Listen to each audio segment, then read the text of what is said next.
Welcome to Flip Your Lid with Kim Honeycutt. Kim is a psychotherapist and executive director of ICU Talks, a mental health speaking ministry. This is a podcast about how to flip your lid and learning how to reconnect to who you really are. Okay, hi, wonderful Flip Your Lid listeners. I am really excited and just honored to be able to sit here today with Michael Shahan.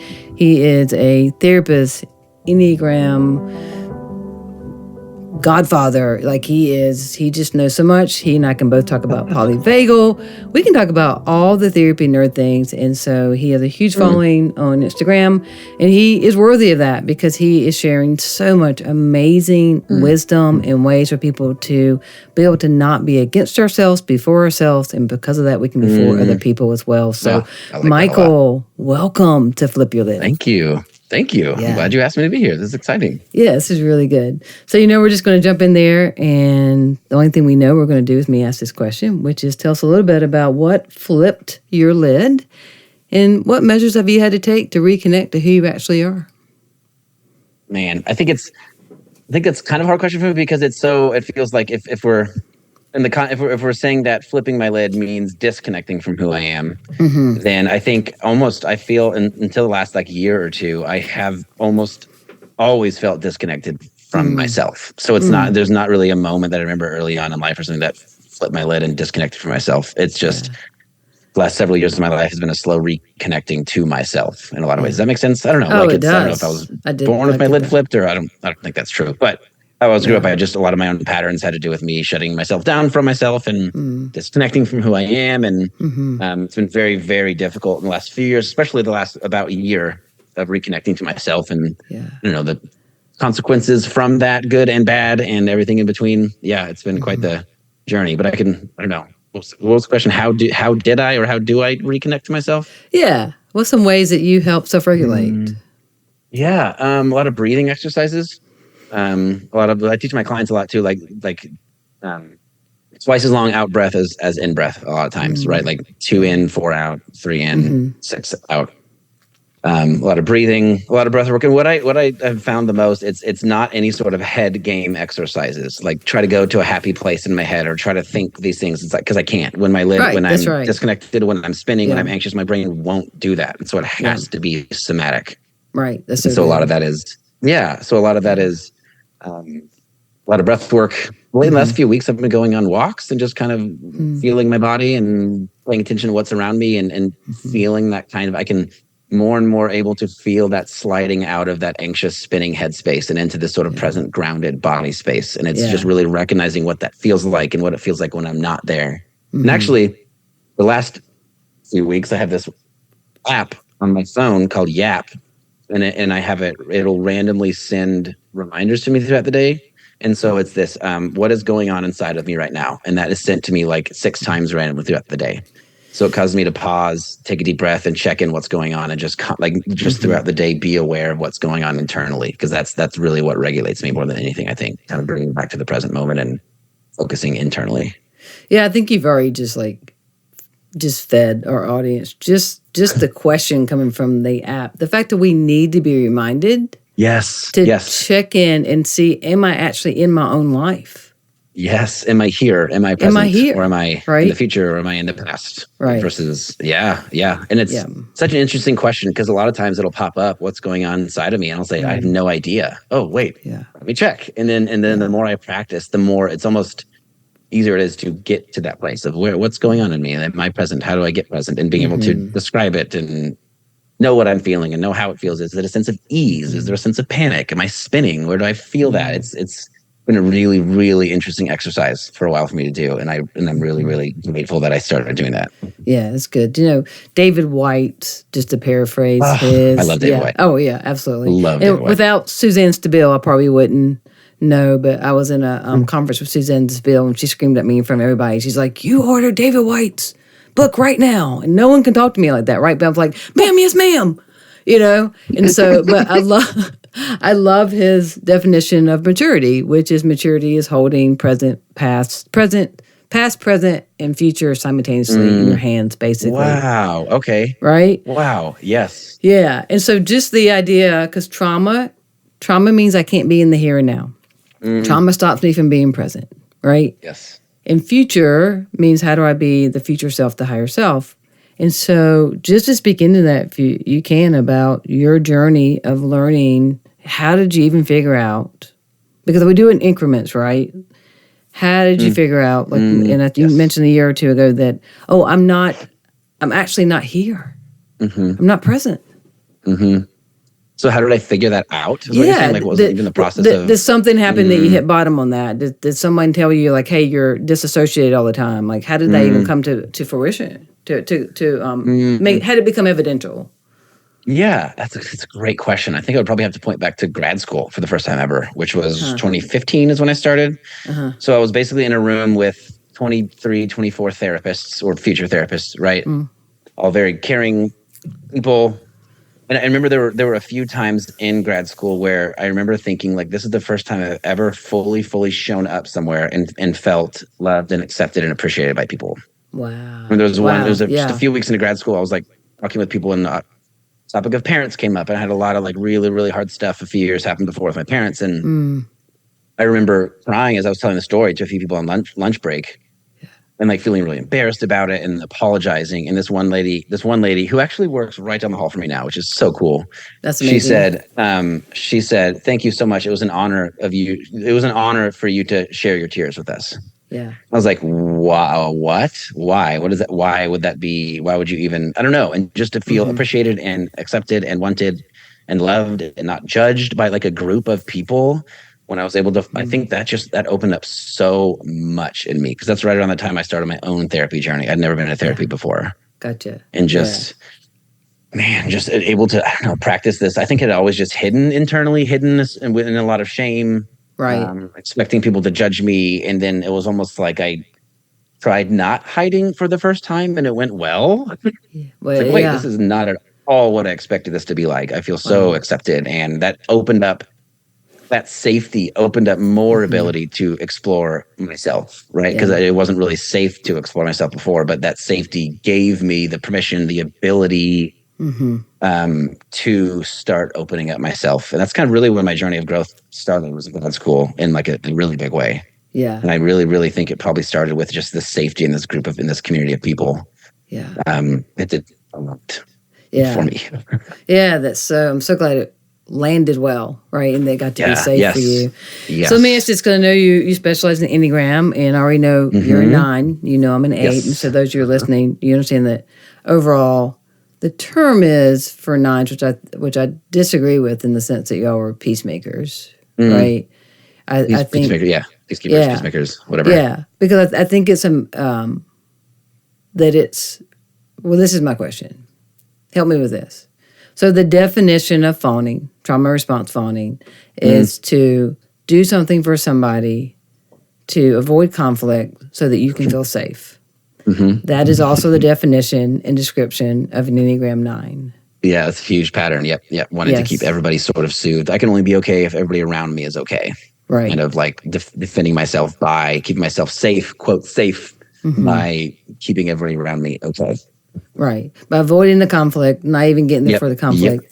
So it's just, my heart goes out, because like that's, for people there, like you're constantly in a trauma response. Yes. And encouraged to be there. It's almost applauded, celebrated, right? Yes, It's not like some addiction that makes a big splash, right? Like alcoholism or drug abuse. It's like my defense mechanism that actually traumatized me further and further of choice was responded to with, oh, you're a really nice guy. You're like really fair. You really understand. It's like, yes. And like, that's actually a defense mechanism in a lot of ways. And I didn't even realize that. Yeah. And that cool, calm, and collected can actually just means that someone's underwhelmed because they were living in dorsal vagal because they or hypo-regulated. Yep. Right. It's with clients all the time. I see that, especially like a lot of times the male in like a couple system, he thinks he's emotionally mature and regulated. What's actually happening is he's just shut down. He's just shut and down. Disconnected. It's not like a sign of maturity a lot of times, like people think it might be. Yeah. And so many things that I think you're specialized in are things that are considered past for normal, past for okay, and that you've experienced them yourself, and that you're speaking out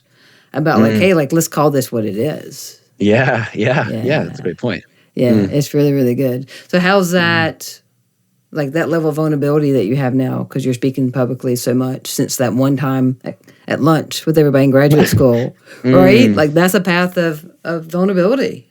Sure. So like, how is it when now that in life, when I'm vulnerable, it's to way more people than just a group of... Yes, it's a whole lot more people now. On Instagram. Yeah. That's right. Yeah. It's been just as scary as the first time, I feel like, with each stage that I've like grown it in, unfortunately.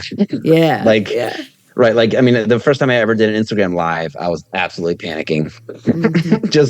I thought so many people might see, and what do I say? And even now when I post things, I still really think about how it might affect people, and I get worried. It feels vulnerable, and can I share that with people? Is that too much? Is that it's hard? It's really difficult in a lot of ways, and is that kind of you're speaking to, right? Yeah, and how to be grounded in to know like that this is okay to post, and this is and how are you dealing as a 9 when people, because it doesn't matter where I post, someone has something to say that's oh man, not right? Well. Yeah. How I would answer that question. At least a while back. I remember like one of the first times I got like first few times I got any sort of direct feedback, like this is bad, or I can't believe you do this, or there would be this instant like, oh, well, that's why I never wanted a big Instagram account. I better shut it all down. Like I could feel physically, my stomach would just plummet to the floor is what it would feel like. And I would just feel tingly and almost shut down.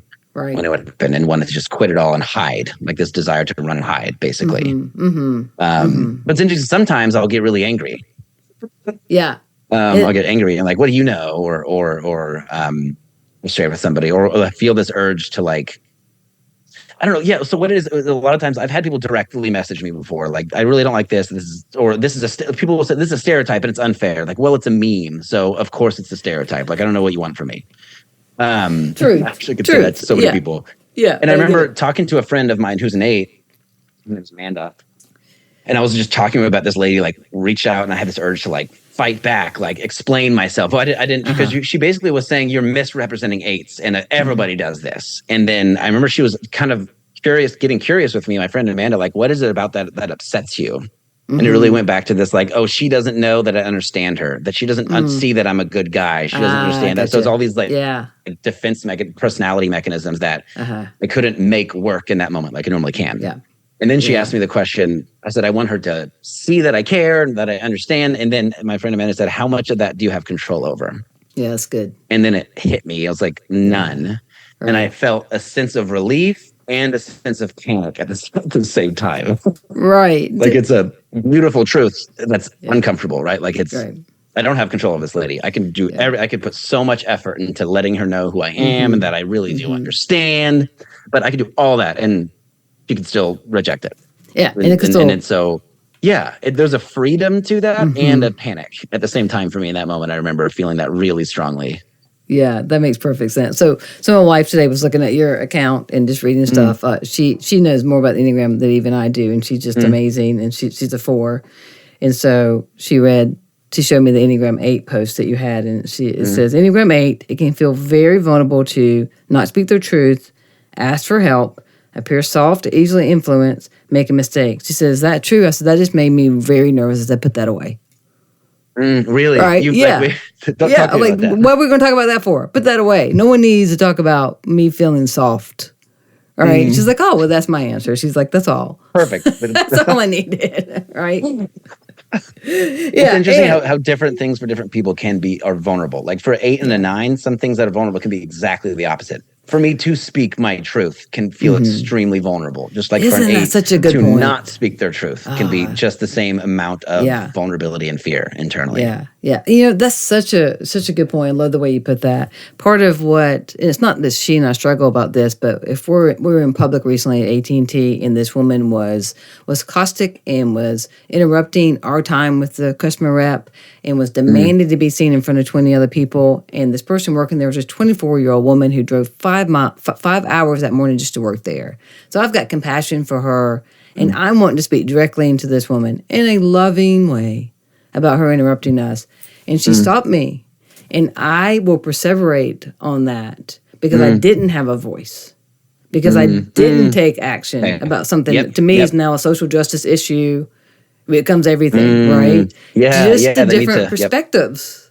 Yes, Yeah. such different perspectives. But like in my twin brother is an 8. Yeah. And so it's just interesting throughout life, like the ways that we have how we've handled things so differently and what's vulnerable for me. And I remember just understanding him and him understanding me a few years ago, realizing like a lot of frustration that he had that I didn't speak up and and I remember telling him like, I think it's as vulnerable for me to speak up as is for you to let go of control of something or not speak up and then or to be vulnerable or to be soft. Yeah. And then that hit him and it was like, that's how hard it is for you. And it was such a cool moment of like understanding like it's a different context, but that same vulnerable fear. Yeah. What a bridge of connection. How much do you think you got influenced by, your brother being himself, right, as a little boy? And I know we can appear differently, as a kid when it comes to numbers and all that. But him speaking out and saying stuff like you watching that, or maybe watching the hardship on teachers or hardship on your parents, and how you interpreted that. How much do you think that played out to you, feeling comfortable as a 9? Oh yeah, I think it played a huge part. Like he was the 8 was the assertive or the aggressive type, and so I think just growing up, like so my dad, my brother, and my older brother are all assertive types: a 3, a 7, and an 8. And so I didn't have to speak up. They would always take care of it. And so like almost like I didn't need to practice that. I didn't have to do that because I knew it would be taken care of. Or if I tried, it would be threatening to them. Right. And they would be upset with me. And so I learned very early on, like, oh, I guess I can't speak up. I guess just almost even more and more believing that narrative that I can't speak up and it's not allowed and all those kinds of things. Yeah. Which is, I mean, honestly, it's made me a great therapist. Yeah. I'm great at listening and great at empathizing, right? It's almost like that. I can look at that as a weakness if it's turned up too high, but it's also given me an incredible ability, so much practice in empathizing and listening and setting my own self aside, which is required as a therapist a lot. Sure. And so it's almost like set me up well in some ways. Yeah, I love all that. So what did the Enneagram practice, the spiritual journey of Enneagram, bring into your internal template, your private practice as well, that other modalities and other things out there did not? Oh, wow. A lot. Yeah. I mean, I that's why I combine the Enneagram with therapy so much. I teach a course for therapists on how to use the Enneagram. It's a 6-week course because it's so, when I first started learning about it and using it, like this makes perfect sense. How does everybody not use it in therapy? It speaks to underlying motivations. It makes the unconscious conscious, which is basically what therapy is in a lot of ways. Yes. And a lot of, so are you talking, when you ask that question, are you talking about like my 9-ness or just the Enneagram in general with that, like how it's can you repeat your question actually? Well, now way too much time has passed. See, I'm a forward thinker. I don't even remember what I asked. So, like, done with that. I think what I heard you ask was like about how the Enneagram sort of affected my own, you said internal template or inner template, like my own spiritual journey and growth. Yeah, just how your internal composition, how it helped you as a therapist versus learning about internal family systems or learning about polyvagal or anything else. Okay. Yeah. Perfect, because I combine it with all that stuff. In my course, I talk about combining it with polyvagal and IFS and EMDR and all this stuff. And it's it's not necessarily, I wouldn't call it the Enneagram how he's a modality in itself, but more a lens on how to look at people and how to use those modalities, right? Absolutely. Like there are 9 very, very different ways that people look at the world around them. Yeah. 9 very different filters. And if you don't realize that, I think a lot of people will try to do therapy for their clients in the way that they need therapy without staying curious about for my 8, like for my 9 clients, I need to like for my 8s, it's hard work for me to be gentle and soft with them and call that's hard work for them. Yeah. But for 9, it's different how I approach client work. Different. It's almost like a map, not like a map for work with different clients. And for myself as a therapist, I know as a 9, I can really panic at conflict. So this is probably a great example for this podcast. If I have high conflict couples or if I have couples in my office that are arguing, I'll find myself holding my breath and like leaning back away from them. And then just knowing that as a 9, I can have such a hard time with conflict and it can feel so just physiologically scary and threatening to me. And so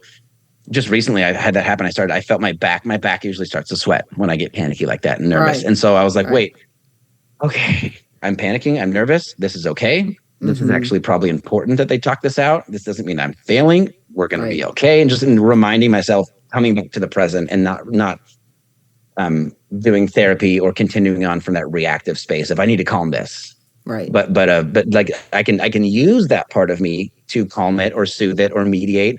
But when I'm reactively having to use it, I think that makes me not a great therapist, because I'm not. Right. Does that make sense? I'm being absolutely driven by that versus utilizing those parts of me when I need them.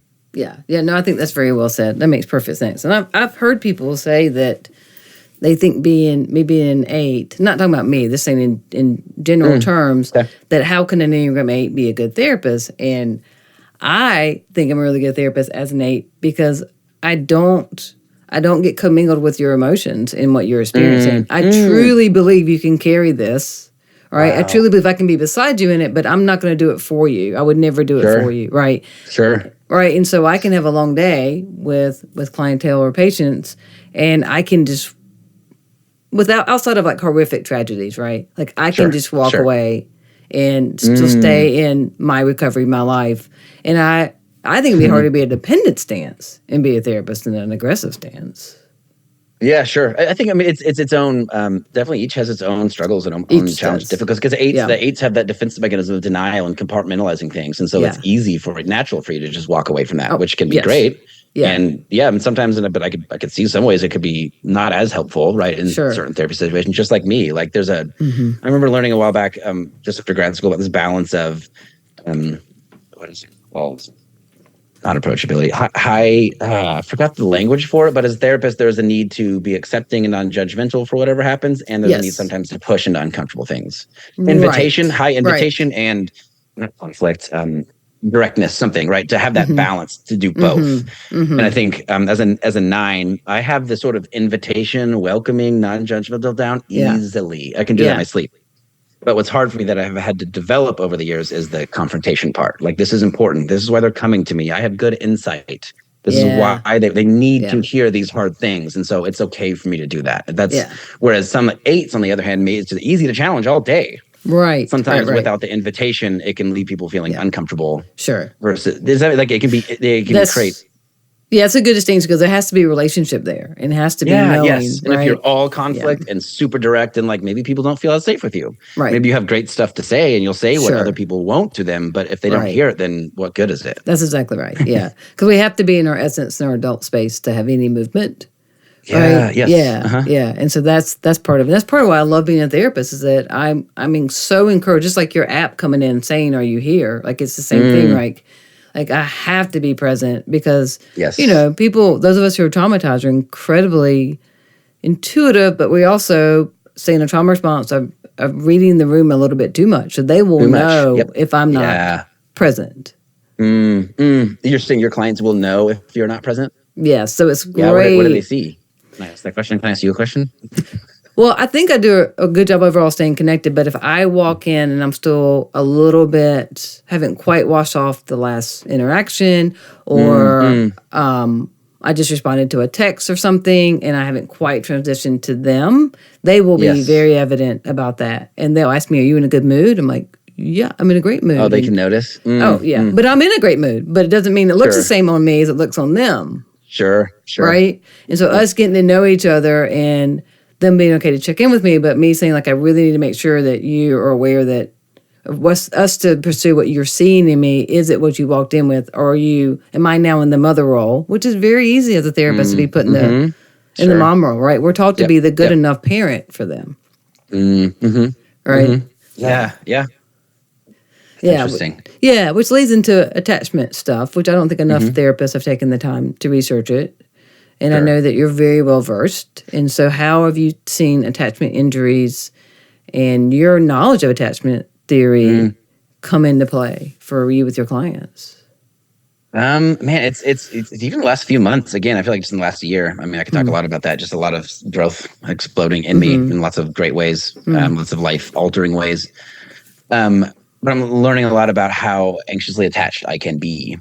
And seeing what that looks like and knowing what my work to do is in an anxious attachment space, it helps me understand clients. Like for me, like when I'm in that anxiously attached space, it's these people are never going to come back if I let go. If I let go of control, they'll never come back to me. They don't like me anymore. I have to like move toward them. And my work is to take a deep breath and trust that they'll come back. If they care about me, they'll come back. I don't have to make it happen. And even my trying to force it to happen will arguably make it worse on their end, especially if somebody's like avoidant, right? And the kind of avoidant, the sort of pursue withdraw cycle. I'm going to push somebody away, and it's going to be this self-defeating prophecy, self-fulfilling prophecy, self-defeating action. Yeah. And just, I think, learning how that plays out in me and seeing the actual thoughts that I have when I'm in that spiraling place, and how I talk to myself and how I believe other people think of me. Like, the more and more I see that, the more I'm able to step away from it and say, oh, that's that anxious attached part of me. That's probably not the truth. I don't think I can trust that right now when I'm in this space. When this, and then so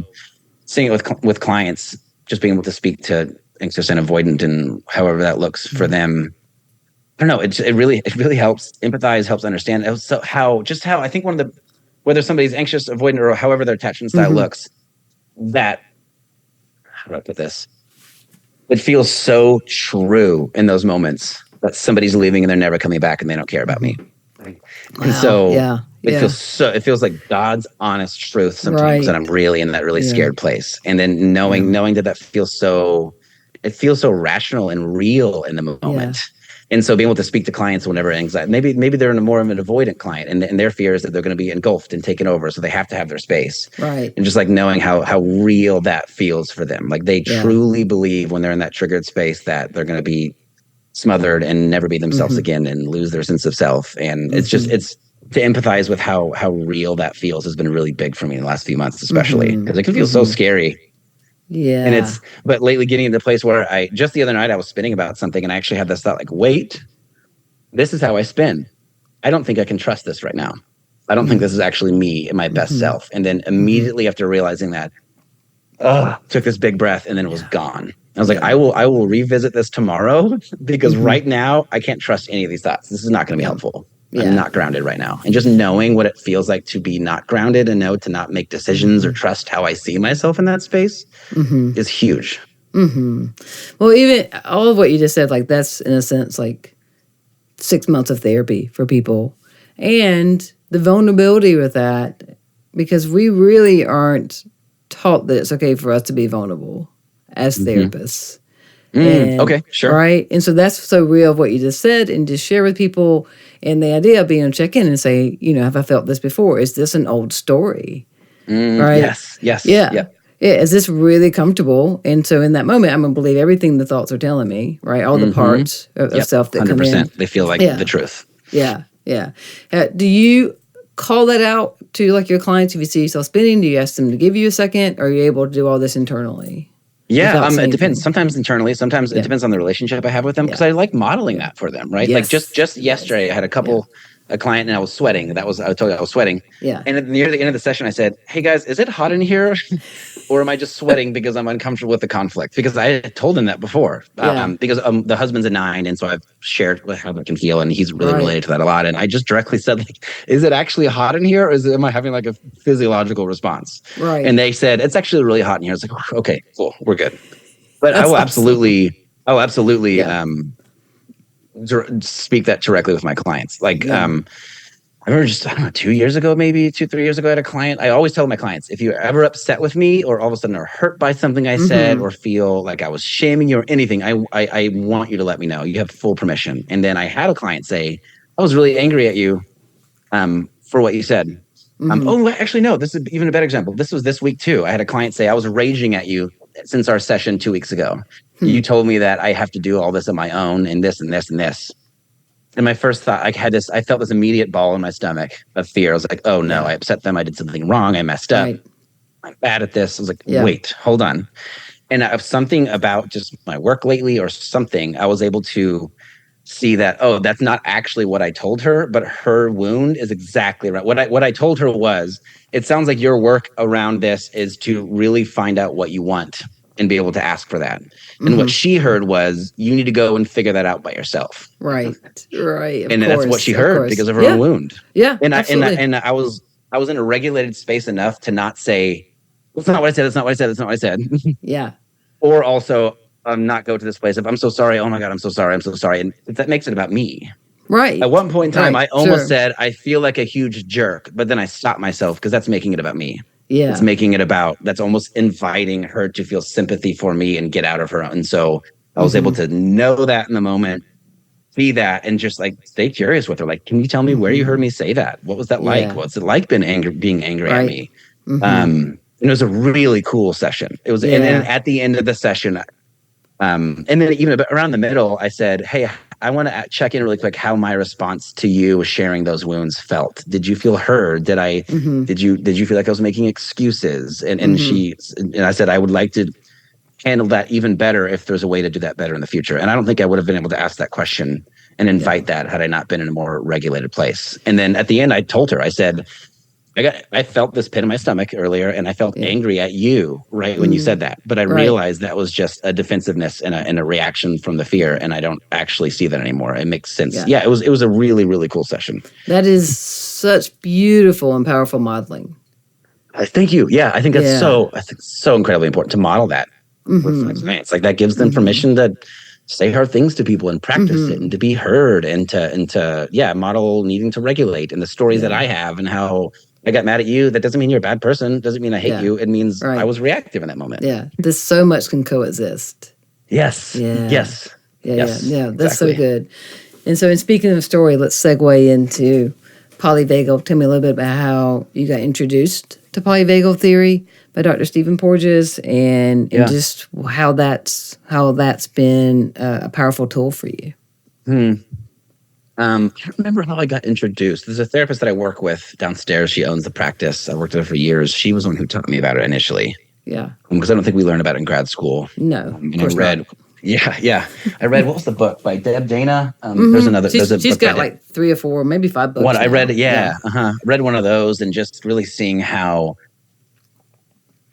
it clicked a little bit in me, but it was really kind of kicked off in me when I started combining it with the Enneagram.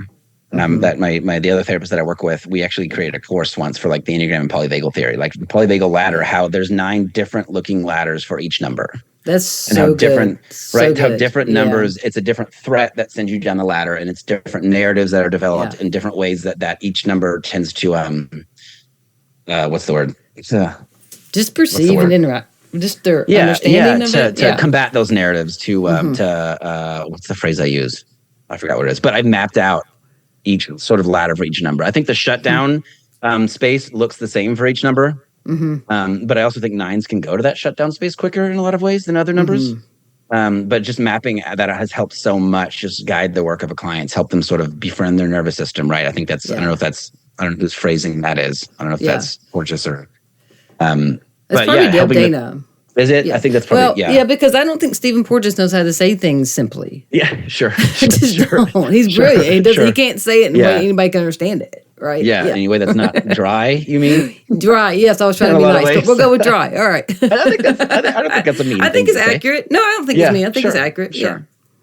Combining with the Enneagram has helped a lot, for sure. It's really cool to help map that out for people. It's so much normalizing, I think, happens with polyvagal theory, especially. Like, hey, this is what happens. You're a nervous system with hair and skin, basically. Like you don't need to. It can take away so much shame for all our sort of trauma reactions. Like that is your body and your brain, your nervous system trying to protect yourself. It doesn't mean you're a bad person. There doesn't need to be a sense of morality attached to your shutting down, or you're not good enough for shutting down, or for it's there's so much normalization that can happen of our own responses and trauma responses and defense mechanisms through polyvagal theory.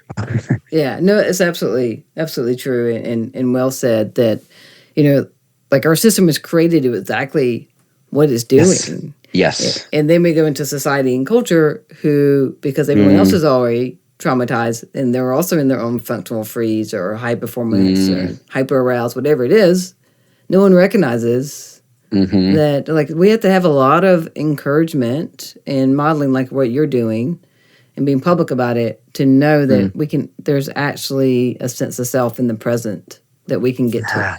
Yes. Yeah. That. I love that a lot. Yeah. Well, you may have done this with clients, and this is, I learned this from, Dave Dana, but this is so powerful. I'm sure you do this for your clients.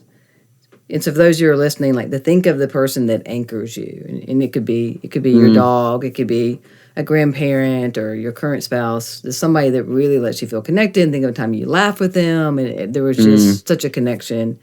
And us being able to sit with that and then intentionally go into sympathetic, intentionally go into some stress, right? and then come back to the connection. Kind of. Yeah. Like, yeah. we think if we go into it, we won't come out. And we actually can go into that. We can go into dorsal vagal, come back out, come back into fight, come back into self. Like, it sounds simplistic, and it's not for people, but it's an amazing process. Yeah. And sort of in theory, I guess, an idea, it is sort of simplistic, I guess, but we just don't, it's hard to, I mean, especially the more sort of emotionally, I don't know, volatile and intense our reactions are, the harder it is for us to separate ourselves from those reactions. And when we're in it, we just can't see it, right? We don't see how it's affecting us. We think we are those reactions. Right. And yeah, it's going with clients. When I prep clients for EMDR, do you talk about, I'm assuming you've talked about that on this podcast. We have.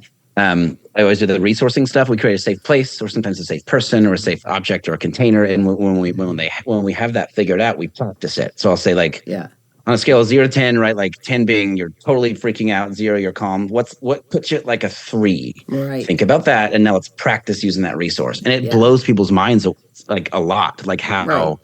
I'll do it with them, and they start feeling like, when I'm stuck in traffic, I get to like a 3 or 4, and they start feeling that in their body. I'm like, okay, now go to your safe place. What happens? And like, it just shifted. Yeah.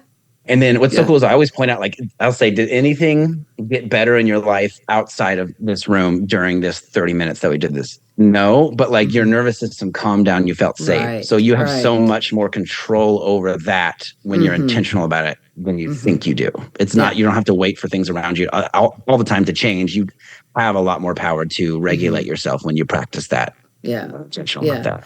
Yeah. What a freedom. And so I'm going to go back for a second. Freedom, that's a good phrase.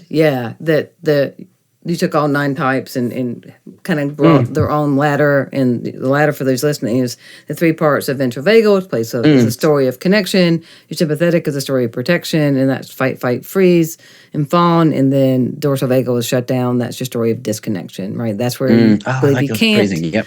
Yeah, it means I can't. It means that everyone's better than me. We just become immobile, and it's protection, but it's also incredibly disconnected, right? So that's the ladder. So the idea of you took each number in general and applied them to that, because neuroception, which means, that we're always looking for cues of safety, threat, and danger. Scanning for danger. Yep. We're scanning, right? But threat is different for people. Yes. Each number scans for a very different thing. Yep. As an 8, you scan for not being in control, for people controlling you, for things like that, versus my 9 is of conflict and disconnect from other people and disconnect. But yeah, we're different things for us are threats. Okay, that's what I want to hear. That's fascinating. What about a 4? I happen to be madly in love with a 4. So just curious, what's the threat for a 4? I would think inclusion. The threat sort of goes back to the core fear of each number, and so the 4 is having no sense of identity, not being not as missing something. I'm missing something that's important. The sense of envy that comes from that for the 4. The threat is I'm missing something that everybody else has. Right. So I need to. Does that make sense? So it's whether it's practically, emotionally, or whatever. So there's a fear that 4s have of not having a sense of identity. I'm different than everybody else. Something's broken in me. Right. Okay. Yeah. No, that's really, really good. That's a. I don't think anybody else has done that, have they? I don't think so. No, my colleague and I, we created it, and I feel I'm actually presenting virtually at the International Enneagram Association Global Conference this summer on that topic, which actually feels really cool. Yeah, that's a huge honor. That's what I was panicking and spinning about the other night. At like midnight, I was like, I need to cancel. This is stupid. No, I have no idea what I'm talking about. Everybody's going to know. I need to just figure out some way to cancel this. That's what I was thinking that night. I was like, wait, I don't think I can trust this. Let me rethink this tomorrow. Yeah, good for you, right? Because it's something so big that's coming from your work. It's huge. So vulnerable. Yeah, but all the parts are like, I can't keep you safe if you're on stage. What are you doing? Yes. It's like, we've been trying to keep you off stage your whole life to keep you safe. Why are you doing this? Yeah. What is your family? Yeah, right. What is your family, the 3-7-8s, the aggressive stance? What do they think about the fact that you, the one who is a little more obviously withdrawn stance, but didn't crave the stage, where we know 3s definitely crave the stage, right? You know what's interesting is have you heard of the idea of the soul child with the Enneagram? Yes. Have you heard that? Okay, the soul child meaning kind of how you were more as a kid. But you sort of deemed that part of you was unsafe, so you had to repress that part. That's right. For 9, it's the 3. Yeah. So as a younger kid, that's nines have that secret, like, I do want to be in the spotlight and I want to make a difference and make a splash and be seen, but it's so scary to do that. So there's like this, at the same time, there's a desire to. Yeah. Because I'm also very extroverted, and I'm a social 9, which is a certain subtype that tends to be a little more extroverted and gregarious and things like that. And so I do like teaching and speaking, but every single time I do it, my butt sweats. Yeah. It's just my body responds every time. As much as I love doing it, my body responds every time. Yeah, it's just doing its job. So with that, with the 3 subtypes are social, self-preserve, one-to-one, sexual. With what you came up with, is it also, restricted or geared down to, if you're a 9 social, this is what the threat would look like? I have not done that. I did that for a 6 because some people, I've heard people like to split 6 between phobic and counterphobic. Have you heard that before? Oh, very much. It's the same. That felt very important to show in those ladders because it's so different for each one. So different. That middle part, the fight or flight, like the fear and the threat is the same for every 6. But how they handle it and when they go to fight or flight, what they do, whether it's fight or flight, can look very different for 6s. And so I split that up. But it's a really good idea. Yeah. I should look into that. And it'd be interesting to see how you even come up with that and what you do with it. I can speak to every single subtype right now, so I think that's something I could absolutely create if I sat down to do it. I believe in you. You're really good at this. All right, so let me tell you this story. I hadn't planned on telling you this. Of course, I don't plan on doing anything. I just show up. Show up, just acting from your gut like a true 8. Like a good 8. So this is how my wife and I met, and even though some people believe I made this up just so I could spend time with her, but whatever. So here's my curiosity about people. So when we say hurt feelings, I don't think it's good communication. I really don't. So when someone says to me, you hurt my feelings, I don't have any more information than before they said that. I really don't. Wow, that's a great point. Yeah. It's like saying I'm doing good or bad. It's just not specific at all. Great point. I don't know enough. If you say, hey, I felt invisible, I felt like you stepped on me, I can own that. I want lots of information because I don't want to do it again. Right? All that kind of stuff, right? Sure. So I told her, because again, she's a video producer, director, super smart. I said, I would like to do some research on how each type interacts on the idea of their feelings being hurt. What does that mean? So if a 1 says you hurt my feelings, that's probably very different than if a 7 says it. Sure. Yeah. Right? There'll be different feelings that were hurt, different meanings by it, given a different number. Yeah, that could be different expectations based on their stance. Sure, I can see some numbers even not ever sharing that your feelings got hurt to somebody, or some numbers oversharing that your feelings got hurt to somebody. Right, and how a 2 would expect you to receive that you just hurt my feelings, versus me as an 8 if I ever would say that, because I wouldn't. Sure, right, yes, right. So anyway, so that was part of how we wanted to like really do surveys around that, find information, and then do like a video, almost like a group therapy about each number, and then but COVID happened. Okay. Yeah, so we never did it, but still fell in love. I still conned her into marry me. It all worked out. Okay. Yeah, it all worked out. Right. Yeah, but just sitting with that, that's why I'm so excited to hear about the polyvagal and you doing that, because even things like each Enneagram number around idea of hurt feelings, like that's different. And that's so much of what my Instagram is about, is like these things, these emotions, these therapy things, stuff like it looks so different. I've had posts about how different things are vulnerable for different numbers. Yeah. How just so many, like each number sees the world and feels things and experiences things so different. We can't just expect that everybody's the same. We miss each other so much when we do that. That's my Instagram is full of basically that topic A, topic X, topic Z in therapy, and how that relates differently to each number. And they receive it in a different way. You and I can do an IG live. Let's do it. Each number about hurt feelings. So down for that. Yeah, that would be amazing, because, again, I keep saying to people, like, first of all, clinically, I can't hurt your feelings. Feelings don't get hurt, right? But no one understands when I say that. No one believes me, Michael, because it makes sense to me. It's not. What do you mean? Say more about what you mean by that. So I have a feeling, right? And so it's part of my internal map, and it helps me know my level of safety and what's happening. So I don't really feel like the feeling gets hurt. I feel like it's just an activation so that I can know what to do next. It is a hurt, not a feeling being hurt. The feeling just got activated. I'm so literal. I can't imagine the feeling hurt. The feeling's not hurt. More of like, I am hurt and now I have a feeling from that, as you're saying. It's kind of, you see that as more accurate? The feeling is the indication that I need to take action. that something is, yes, that a need isn't being met, that I'm right. yeah, That need's yes. not being met. And I don't know if it's just such an 8 thing, because I think action. I think because I want to get into the solution. I do, and part of it's also doing triad, and you're the one who's like the most intense in that. Yeah, so doing triad, and I've been sober for 28 years, and so it's all about making amends. It's all about making things right, and making things right quickly. Yeah, right? For the sake of my sobriety, right? And so when someone, so I don't want to hurt people, but when people talk about hurt feelings, I think we think we're communicating the same, and we're not. Yeah. Yep. Yes. Yeah. Absolutely. And it's I wonder if it comes from a place of like, I don't know. Yeah, like you hurt my feelings, like the same, like my feelings. Like I feel hurt.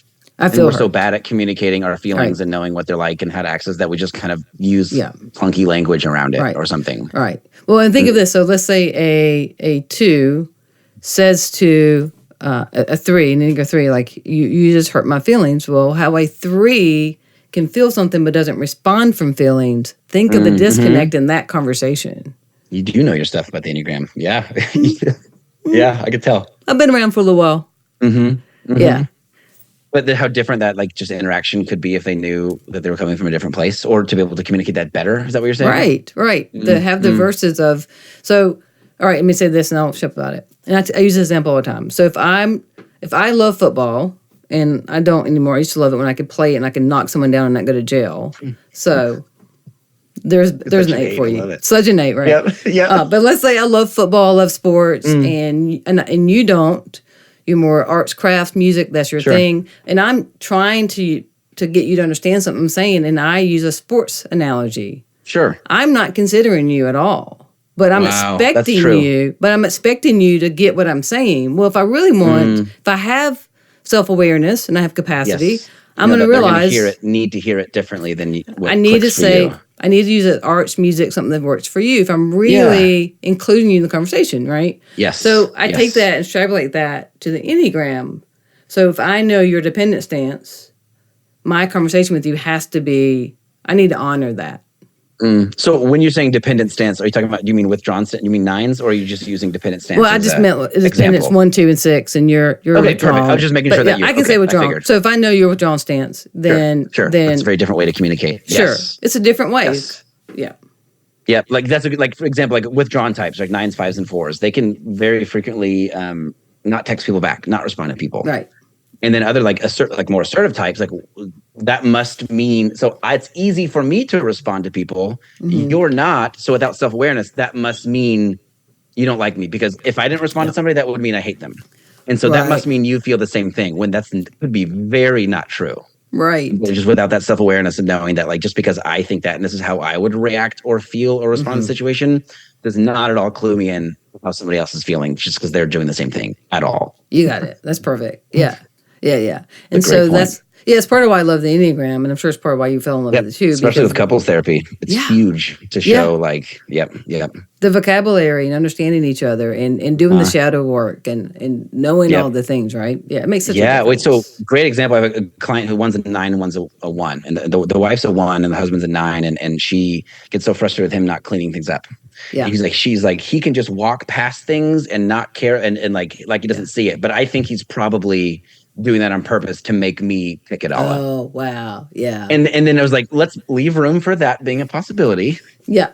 And 9s, that defense mechanism is this numbing out, dissociating, narcotizing. Like I can just numb out to anything. I'm so good at it. And so it's like, it's actually so possible that he really is just numbing out to, which doesn't mean that's great and needs to be allowed all the time in the relationship, right? He needs to hear her and what she needs too. Right. But just to say like, hey, you can't make meaning that he's doing that on purpose so easily, as easily as you think you can, basically. Yeah, that's right. Yeah. That's you just keying up on that about that she makes meaning out of it. Right? Yeah, like you make a narrative out of it, you create meaning out of it that isn't necessarily true. That happens all the time. With some of my major work as a couple is like, wait, pause. Yeah. What did you just hear him say? It's probably wrong, what you think. And then but she thinks it's right. They both think it's right. They both think they know exactly what the other person's doing and why, and their motivations and everything. Don't. Yeah, I love that. You're so smart. Do you think that's the number one thing you see in marriages that starts the disconnect of the idea of I've decided for you that this is the story and this is why you're doing it. Yeah, that and a sense of like codependency. So having to emotionally manage each other, right? Yes. So I don't want you to feel this, so I'm not going to share this because I don't want you to feel that. Yeah. Because it's just I see that everywhere. Like, Yeah. right, I knew she was going to be upset.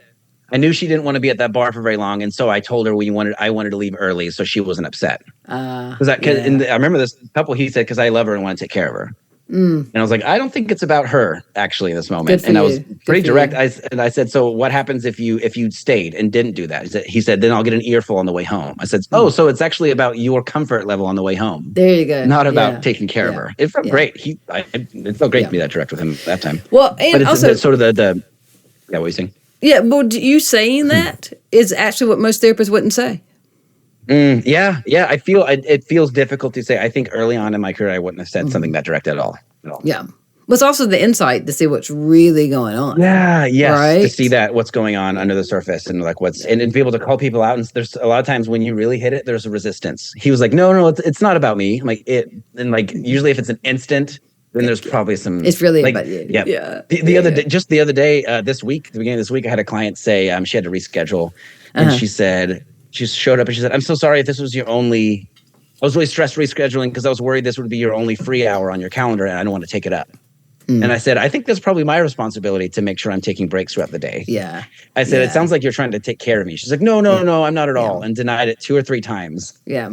And I was like, tell me what that is if it's not trying to take care of me. Right. Yeah. And I get that all the time and try to use that as a teaching moment to be with them. Yes, just in the moment. It's just in the now. What's happening right now with you and your thoughts about me. That's such good stuff for therapy. Yeah, it is. And I'll throw this. This is one thing that comes up a lot. And you just said the same thing. I just think you say it probably in a way that people can grasp it better. I probably sound a little bit harsher.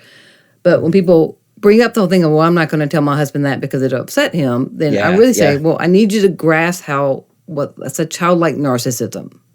You're deciding that you have emotional capacity to hold something and that your husband doesn't have capacity. Wow. Yeah. Right? Yep. And if you decide that, it will be true because they'll never build that muscle. Yes, and you're robbing them the opportunity to build that muscle. And you're giving this underlying message of you are too weak. You're weak enough that you can't handle this. That's I have exactly to take care right. of you, which makes this instead of a peer relationship, it's a parent-child relationship, You got it. which is not fun, not sexy, not fulfilling. Right. None of that. None of that. Boom. You got it. Yeah. Yep. Yeah. Yep. You're such a good therapist. Thank you. I you know what? Had you told me that a while back, lately I will absolutely own that. I think I'm really, really good at what I do. And that's that if I really think about how many people might hear me saying that on your podcast, I start to get a little sweaty. Yeah. But we're just going to not think about that right now. We're just going to sweat a little bit about that. But it really is true. And I don't want to see a doctor who doesn't think they're good. No, I don't need some narcissistic and arrogant. That's a great point. Yeah, I want some. I tell people, I've done this for a long time, and I do it well. It doesn't mean I'm going to do it well with you. And if I can't do it well with you, I want you to find someone else. But I am good at what I do. Yep. That's a great point. I love that. Yeah, so good. And I think there's as a 9, really quick, especially, I can see. It can be easy for 9s to see confidence as arrogance, narcissism. Sure. When I had a friend who's a 1 tell me, I think he said, if you're a 9, you think you're being arrogant, 99% chance you're actually not. That's a really good way of putting that. That's a good thing for all 9s to hear that. Yeah, like for me, and what shift that for me is me being confident is not saying that somebody else is incompetent. Right. It's not a zero-sum game. It's not a slice of a pie. If I take a bigger one, somebody else gets less. And that actually means a lot to me. That's because it's like, oh, cool. I'm not saying I'm better than other people. I'm just saying I'm good at this. And if you take that as me saying I'm better than you, that's actually not my problem. That's completely on them. It's kind of like if I say no to somebody, I'm not taking away their request being fulfilled. I'm just saying I'm not going to do it. Yeah. Wow. Which, man, there's so much safety in people who can set boundaries like that. For me, at least. It's like I know that if I ask for something and you say yes, and I know you've said no before, then I can fully trust that yes and not have to be worried that you're just doing it to appease me or something, because I know you have the ability to say no. Yeah. One of my favorite quotes is from John Lee. He's the author of Growing Yourself Back Up. It's a great book. He's a friend of mine. And he said, I can't trust your yes if you can't tell me no. Tell me no. Yep. Love that. It doesn't mean anything. Yeah. Your yes doesn't mean anything if you can't say no. That's right. It's great. Yeah. It's a, I guess so. It's not a yes. Yeah. It's a, I'm too young right now to give any answer, but yes. Yeah. Right. Yes. Yeah, good deal. All right, you're amazing. I'm going to put you in the hot seat real quick. You're a therapist, so here we go. Here's some simple little questions for you for us to close out. You ready? Okay, whatever comes to mind first. All right. What do you like better, dogs, cats, or people? I was going to say dogs if it was just those two, but dogs if I had an answer quick, because I hate cats, so that's an easy answer. Right. Yeah. All right. Dogs. Let's say people. Okay. All right. We'll say people. All right. We're going with people. Dogs are a close second, is what I'm hearing you say. And cats are a very far third. Very far. I was raised to hate cats. Completely They're the worst. raised. They think they're so much better than you. Yeah. They have no need for me. So whatever. Exactly. Right. They don't need me. They're hilarious though. All right. If you could have any superpower, what would you pick? Be able to slow down time. Oh, I've always I like thought that. I remember growing up, like when I was playing baseball, I was like, I could slow down time as the pitch came in, and I could knock out of the park every time. Or I could slow down time and think through things, or learn a lot, or practice something. So for me, slowing down time was always the answer. Oh, I like that. All right, this is a little bigger question. What do you want your legacy to be? It's just a simple question, no big deal. What do I want my legacy to be? Yeah. Well, I think that's a big question. I think my best answer would be somebody who models vulnerability and realness, and gives somebody who gives people permission to admit, to be vulnerable, and to be real with themselves and other people. Giving themselves permission. I like that a lot. I no matter what I do, whether it's modeling it or teaching, I want to give people permission to be able to do that and feel the freedom in that. There's great freedom in that. I like it. Last question for you. What is your favorite book? It's my favorite book. Probably have to go with the nerdy answer. I love a lot of fantasy and sci-fi. I could go like the therapy answer and do some therapy book, but it's called King Killer Chronicles by Patrick Rothfuss. I have reread it, audiobook, probably 9 or 10 times. There's 2 books. He hasn't come out with a third, and so I just love to reread it and think of what could happen in the third. I love it. The world he creates, the way he writes. That's good. I love that. Love it. And I love you. You're amazing. You're one of my new best friends. I hope you know that. I didn't know that. I did know that. Thank you for telling me. Yeah, we're saying that. We're letting the whole world know simultaneously. You're finding out when everybody else is finding out. So how great is that? Fantastic. All right. So if people wanted to continue being part of your vulnerability and your purpose, how would they contact you and find you? My Instagram is probably my biggest kind of space that I exist online in. It's my handle is Michael Shahan _therapy. Yeah. That's my handle. So Instagram.com/Shahan_therapy, and my website, michaelshahan.com. Have all my events that I'm doing, courses that I'm teaching, previous courses recorded that are being sold. Kind of, that's more of an official hub, but the people wherever he is at and I'm most active on would be my Instagram. All right. I love that. So y'all find him on Instagram. You will learn a whole lot. And so thank you, Michael. This has been so much fun. Yes, I've loved this a lot. Yeah, this has been really good. And to all the listeners, I know you've heard numerous things today that will help you reconnect to who you actually are. And we'll see you all next time. Thank you for listening to Flip Your Lid with Kim Honeycutt. Please subscribe, rate, and share. You can find Kim on Facebook or Instagram @KBHoneycutt. To get an autographed copy of Kim's book, visit butyourmotherlovesyou.com. Remember, no matter what, treat yourself well today.